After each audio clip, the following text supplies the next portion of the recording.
Minutes later, and not many miles away in the same area, the royal Saudi Arabian visitors pay another tribute to an American hero. This is at the George Washington Mount Vernon Memorial, where His Royal Highness Prince Fahd ibn Saud, King Saud's Minister of Defense, lays a wreath on the tomb of the first President of the United States.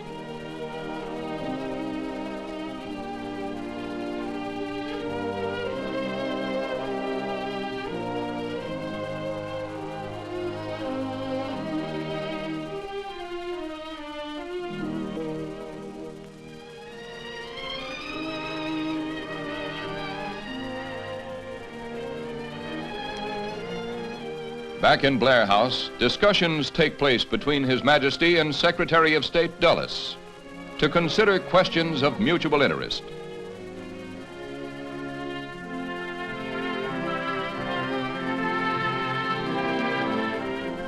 At a leading Washington hotel, Vice President Nixon honors the King at an official luncheon.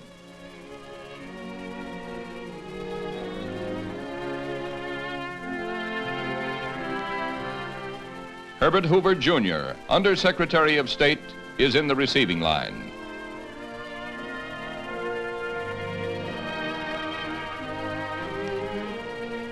That afternoon, the Saudi Arabian Embassy is the scene of another function honoring the royal visitor. Among the guests are Vice President and Mrs. Nixon.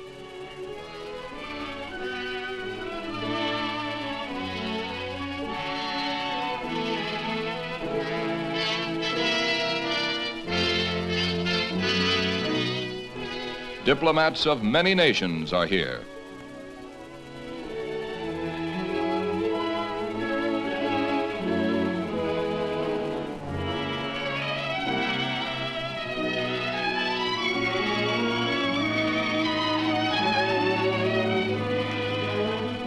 The King's tour provides the Capitol lensman with scores of colorful pictures.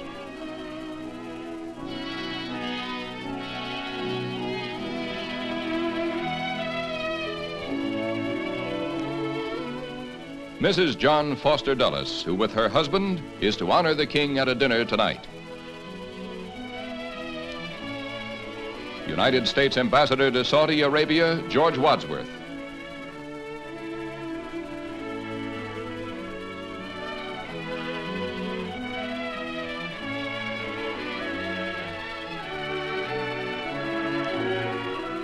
A friend from the United States Air Force. His Excellency, the host, looks on as Mr. Sam Rayburn, Speaker of the United States House of Representatives, shakes hands with the King. The children of Ambassador and Mrs. Kayal are brought in to meet their most gracious sovereign, an experience they can relate to their grandchildren.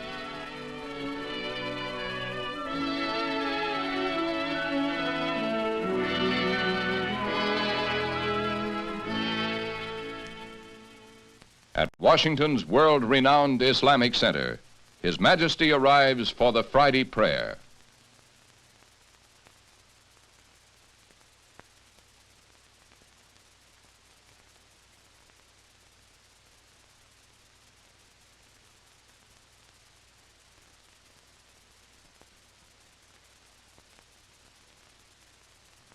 The mosque is a beautiful addition to the city's many imposing religious edifices.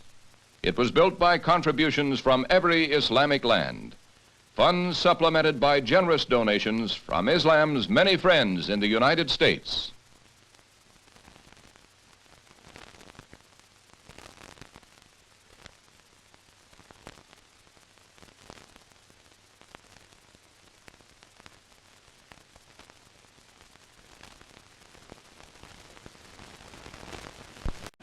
The immense expanse of the Pentagon and a company of its guards presents arms for a visit from King Saud.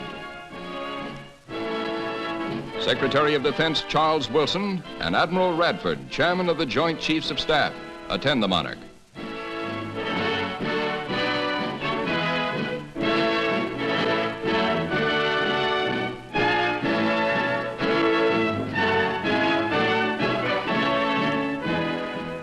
Problems of mutual concern and defense against aggression are important subjects on this occasion.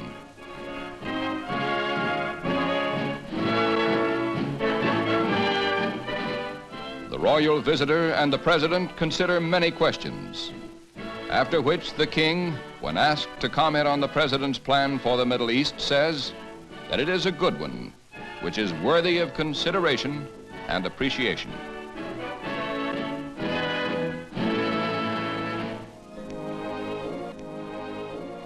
Walter Reed Army Medical Center becomes a place of interest with the news that President Eisenhower has assigned his personal physician to look after Prince Mashhur here. And the royal father, on his first visit to his son, learns that thousands of Americans are praying for the 3.5-year-old boy and sending him gifts and get-well cards. A demonstration of friendly interest amid the diplomatic whirl that sees His Majesty's party in honor of President Eisenhower become the social highlight of his visit.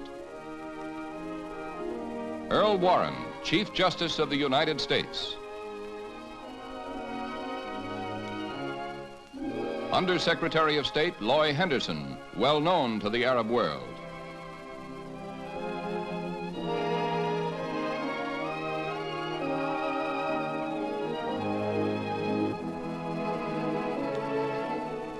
Congenial friends now, they have pursued the path of peace with a dedication that should earn them the gratitude of generations to come.